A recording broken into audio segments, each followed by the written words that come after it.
Welcome to my next From Season 1 episode review video. Before I get into that, though, pretty important, if you weren't caught up to the point where I am and rewatching or watching from, or you're just not entirely sure, then you definitely need to take the initiative and pay attention to the episode's title, which of course I'll mention. I'll even put it in the description. If that happens to be the case, you find that you're not caught up, it would be my recommendation that you don't watch this video any further to avoid any potential spoilers. Now, I've already seen all the episodes of From that have been released thus far. I like the show. Do I like it a lot? I'm close. I feel like the show has some slow moments and has some really terrifying moments. I feel like it's a good show, but my prediction is in the end we're going to be disappointed because it's going to be like a bad M. Night Shyamalan twist where it's good, it's interesting, and then it ends and you're like, huh?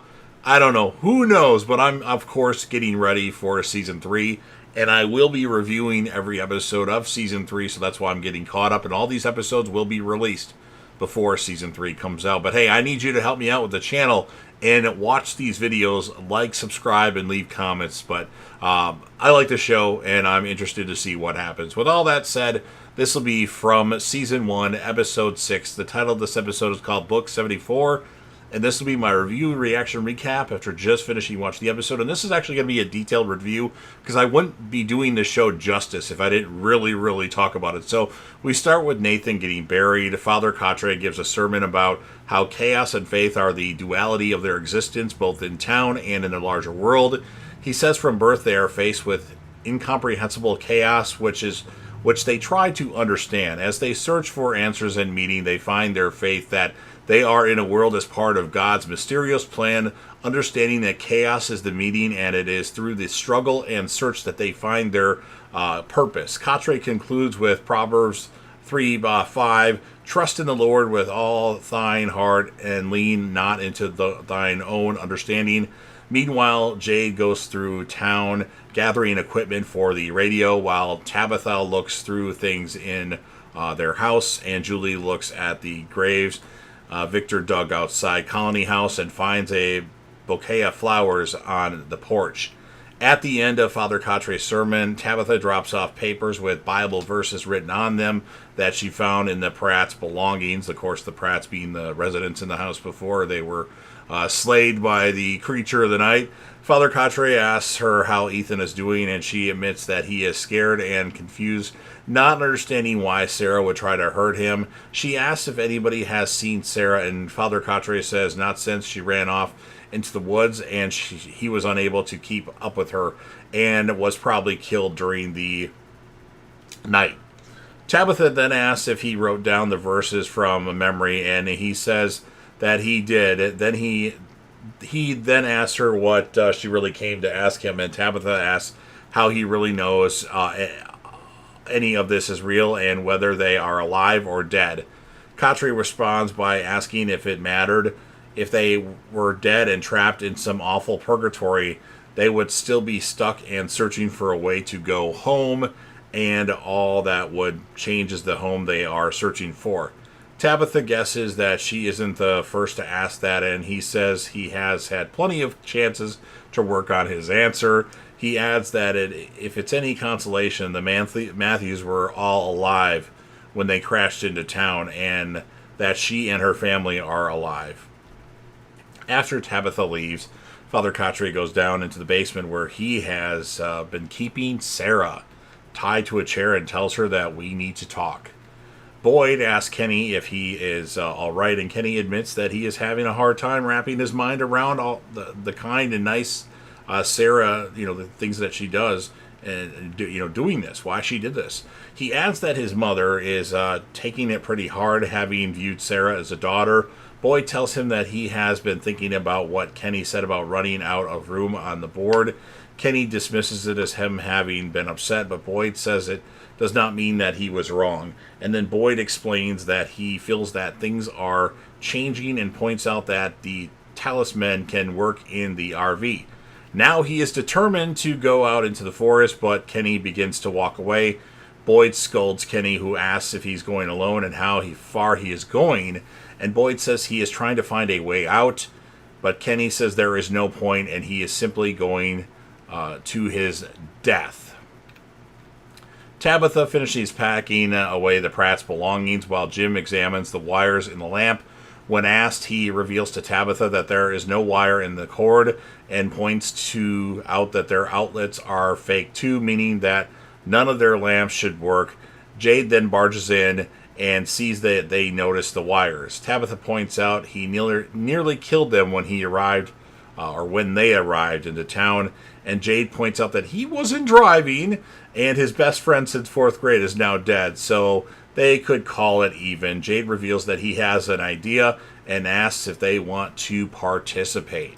Father Quatre asks Sarah if she knew that there isn't a single copy of the Bible in town. He admits that she is probably wondering why she isn't in the box given her crimes, but he reveals that Nathan told him about the voices. He tells her that despite the awful things she's done, he thinks she can still do something good. Julie puts the bouquet she found in a pot. Fatima compliments her on her eye, but Julie explains that she found them arranged. Fatima tells her it's laundry day and takes her with her. Out on the road, Jade and Jim strip Jade's Audi for wire. Jim asks why they went all the way to Jade's car when they could have just stripped a wire from the cars in town. And Jade explains that his car is a top-of-the-line model, not a pheasant model Jabaloy. Jim eyes his crashed RV before leaving with Jade. Tabitha and Ethan drop off the Pratt's things, and Mrs. Liu leads them to the storage area. Tabitha notices that Ethan is nervous and promises that Sarah is not here or able to hurt him. In the storage room, Ethan is amazed by how much there is and starts touching things, but Tabitha says not to because it has belonged to people who used to live in town.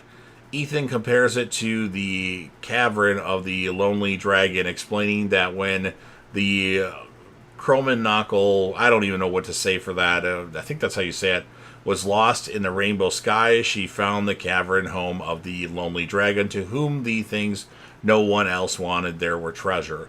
In one of those piles was a map of the rainbow sky, which the dragon gave the Cromanakle, allowing her to find her way. Ethan says that they could find the map in the storage room. Tabitha notices a bracelet, which she takes. Jim and Jade approach a tree. Jim doesn't think it's tall enough and they won't have the signal strength, but Jade says it'll just be a test run. After Jade rudely says that he built a multi-million-dollar company while Jim did safety tests on teacup rides, Jim walks away. Jade runs over to him and admits he is not the great at talking to people but needs Jim's help. The antenna needs to go high, but he can't climb the tree because of his vertigo. Jade begs Jim to try and see if the radio will work.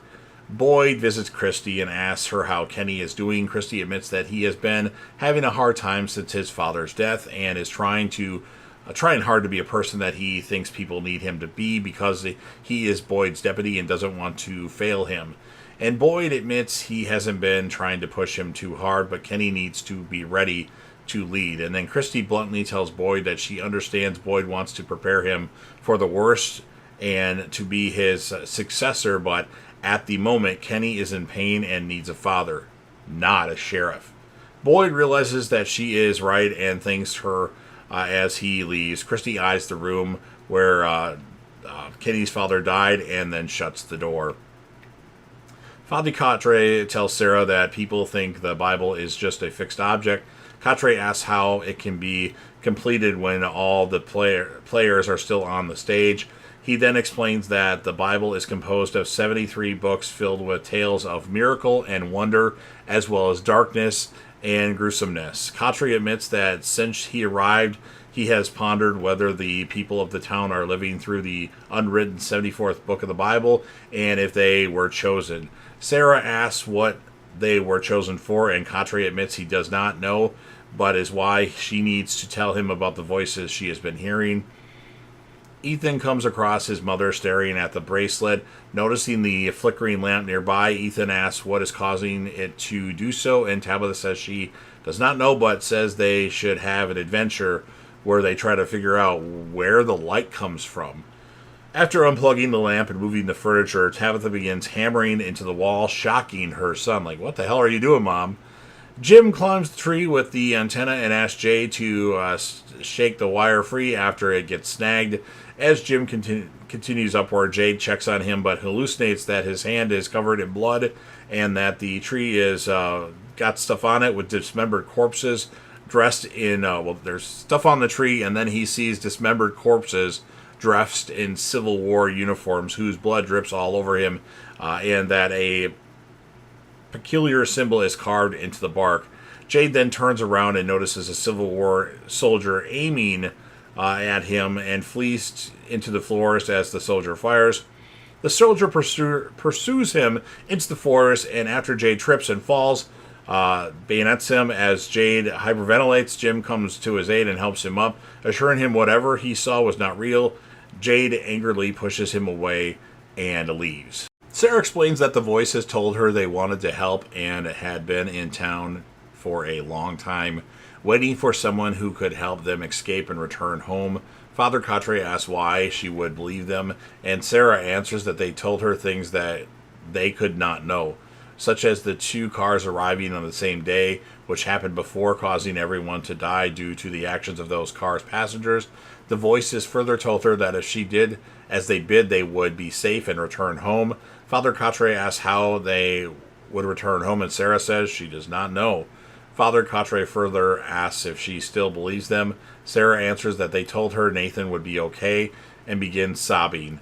Father Quatre holds her and tells her that if the voices are real, it means that the town is communicating with her in a way that she is uniquely connected to it, making her extremely valuable. However, they need proof for Sheriff Boyd that the voices are not just the product of a troubled mind. Sarah then cries out in pain and shouting, "No!" as Father Quatre helplessly looks on, and Sarah asks for a piece of paper because the voices want to show her, or to show him something, I should say. Jim fiddles with the radio at the base of the tree. He is seemingly able to get a signal and asks if anyone is out there. In the diner, Jade obsessively draws the symbol he saw on a tree. When Mrs. Liu approaches with tea, which he rudely dismisses, and then Mrs. Liu speaks to him in Cantonese, and Jade relents and sips his tea, thanking her. Mrs. Liu notices the symbol on the paper, and Jade begins to explain that he keeps seeing the symbol, but Mrs. Liu leaves to the storage room. Jade follows her inside, and he realizes that it is all the belongings of former inhabitants.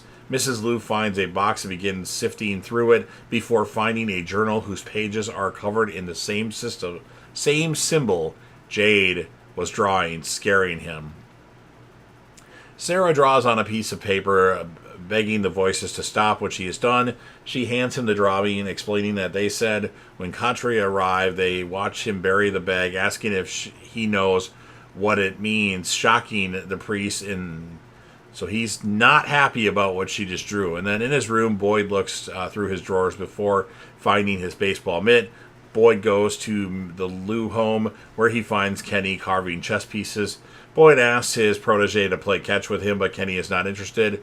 Boyd explains that he played first base in college and had a chance of going pro. Kenny asks what happened, and Boyd replies that life, as always, had other plans. Boyd admits to Kenny that he has Parkinson's disease. Well, he thinks he has Parkinson's disease. He explains that it has already began chipping away at him, and eventually he will not be able to protect the townspeople. Thus, he has to find a way out while he still can, but he can only do this knowing that it will be in good hands. And then Boyd praises Kenny, telling him that there are many in town who are alive because of him, and while his father is not around to say it, he, like Boyd, is proud of him. And then Boyd adds that if he is not ready and needs more time, he will stay. And then Kenny then rises and asks him if they are going to play catch or not, and Boyd follows him out. Jim returns home only to find the hole in the wall. Ethan then emerges from the basement with a bucket of dirt, explaining that his mother told him to bring it outside. Jim descends and finds Tabitha digging a hole in the basement floor. Jim informs his wife that he was able to get some static on the radio, which she interprets as a good sign. She then explains that she is searching for the source of the electricity, given the lack of power lines or wires, and all the cords simply lead straight down. Jim asks her to stop digging and asks her what is going on, and Tabitha stops and asks Jim if he remembers the bracelet she made for him out of the laces from her father's boots from early in their relationship, and how he lost it in the hospital at the night Julie was born. And Tabitha directs Jim's gaze toward the shelf where she has put the bracelet. Jim simply believes the bracelet is similar to the one she made for him, but Tabitha insists it is the same one.